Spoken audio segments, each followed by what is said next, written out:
Greetings, dear friends. I want to thank the National Peace Corps Association for this opportunity to share my views on the future of the Peace Corps from the perspective of a host country, in my case, Nepal. I have had 5-decade-long and happy association with the Peace Corps since I was a 7th grade student in the hills of Nepal. My wonderful Peace Corps teachers were instrumental in helping transform my life. And the 4,000 plus Peace Corps volunteers who have served in Nepal have contributed much to my country's development. I feel sad that because of the COVID pandemic, the Peace Corps had to temporarily withdraw all its volunteers from all countries, including Nepal. Today, I join my fellow panelists from Guatemala and Kenya to address some weighty questions about the future of the Peace Corps from our perspective as global citizens and that of our own home countries. I deeply appreciate the soul-searching motivation for our reflection at this time of historic convulsion in the US, triggered by the Black Lives Matter movement and the COVID crisis. Recent events have made all of us introspect deeply about combating systemic racism and more broadly, promoting social justice and ending the long legacy of racial, ethnic, religious, and gender-based disparities. We find this phenomenon not just in America, but in all countries where the Peace Corps serves. Let me try to address these issues in a holistic and broad perspective. During the past century, the United States has been the world's greatest superpower. There have been 3 major sources of America's superpower status in the world: its economic prosperity, its military strength, and its cultural vibrancy. America has been the richest country in the world for nearly 2 centuries. The US has only 4% of the world's population, but 15% of the world's GDP and 30% of the world's billionaires. But we also find in America grotesque inequality and great poverty in the midst of plenty. It is the only rich country in the world without universal health coverage. In terms of people's health and well-being, the US is no longer a world leader. The fact that the US has more cases and deaths from COVID-19 than any other country in the world is a telling example of how America's vast wealth fails to protect its people's health. America's military strength has also been unparalleled in recent history. Currently, the US spends more than $700 billion annually on defense. That is close to 40% of the world's military spending. But this is increasingly becoming a burden without proportionate benefits for America. The trillions of dollars that America spends on its military is increasingly becoming counterproductive. Instead of winning friends, America's military might is turning people into enemies and even terrorists. Look at what the trillions in military spending have produced in Afghanistan, Iran, Iraq, the Arab world, and even in Latin America, where a wave of anti-Americanism is seen.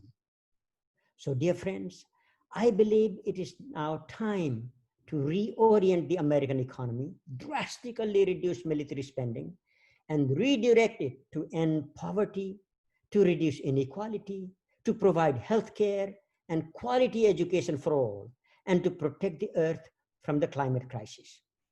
This is where America's third strength comes into play. America's educational, scientific, and cultural vibrancy have earned the US tremendous soft power in the world.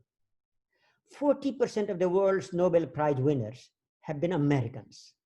More than 50% of the world's Nobel laureates are trained in America.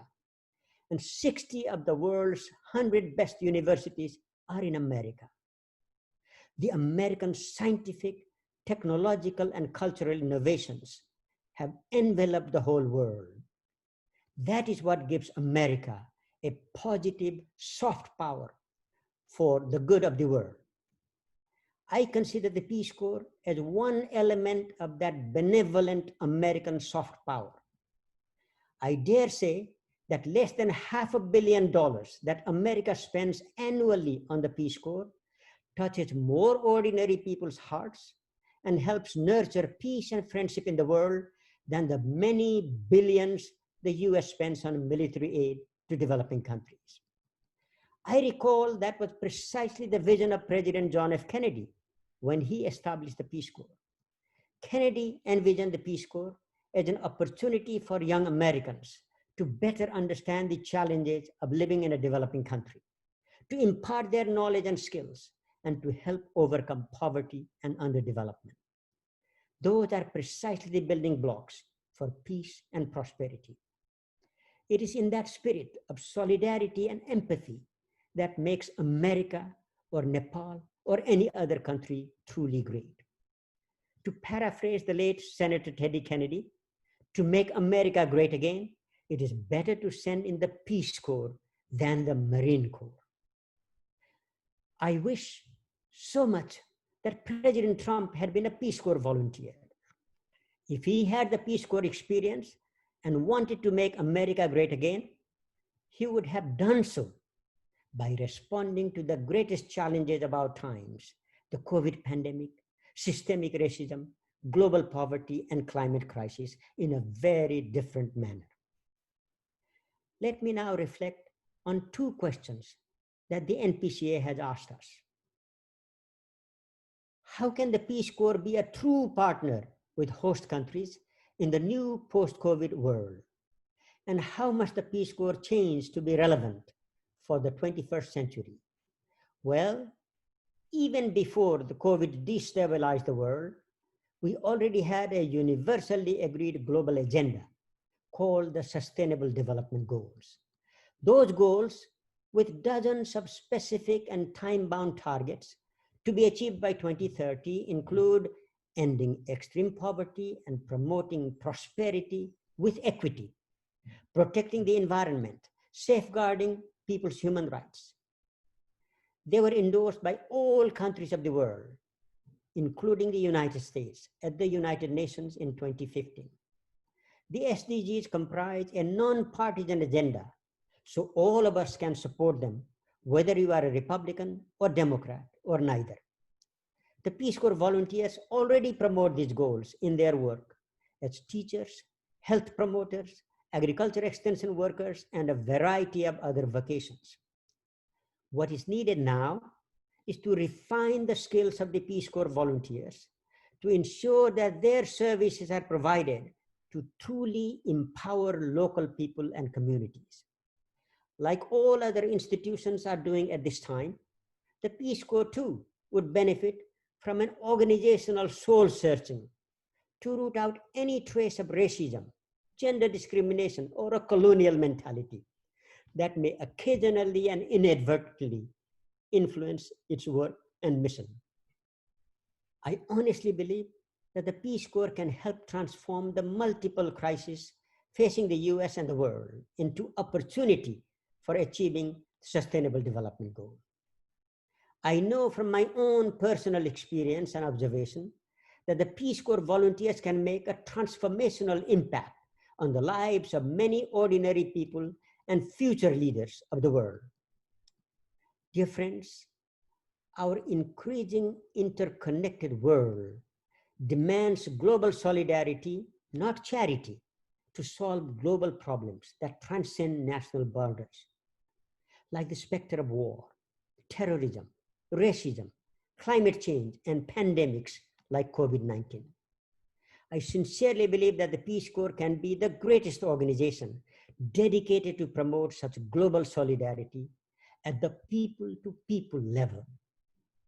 Let us remember that solidarity, unlike charity, is a two-way street. The Peace Corps experience is just as important for the education and enlightenment of the Peace Corps volunteers as it is for them to help their host communities. More than any other group of Americans, I believe that the returned Peace Corps volunteers can instill a sense of more enlightened America as part of, not apart from, a more just, peaceful, and prosperous world. So I count on the Peace Corps to survive and thrive and help build an enlightened post-COVID America and the world. Thank you.